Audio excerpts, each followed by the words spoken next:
bagaimana jika lupa jumlah hari puasa yang harus diqadha?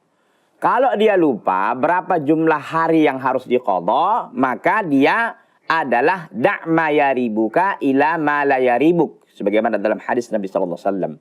Tinggalkan apa yang meragukanmu kepada sesuatu yang tidak meragukanmu. Dalam pengertian apa? Dalam pengertian diambil yang yakin menurut dia berapa. Umpamanya dia ragu antara 6 atau 7 ya. Berapa hari ya? 6 apa 7 hari yang harus kuqadha ya.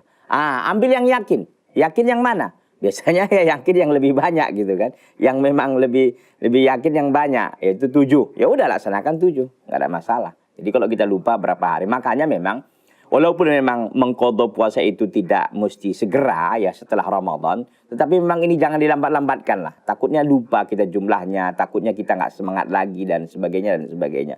Makanya memang ketika kita setelah Ramadan selesai, mungkin kita ngambil Syawal. Ya setelah Syawal kan ada bulan yang ada Dzulqa'dah di sana. Bahkan mungkin kalau Dzulhijjah masih sibuk puasa Ustaz.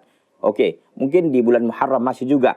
Ya mungkin setelah Muharram kan ada Safar gitu. Ada Safar, ada Rabiul Awwal, Rabiul Tsani dan seterusnya bisa untuk melakukan ibadah mengganti ya qadha Ramadan yang pernah ditinggalkan karena sebab yang syar'i tentunya.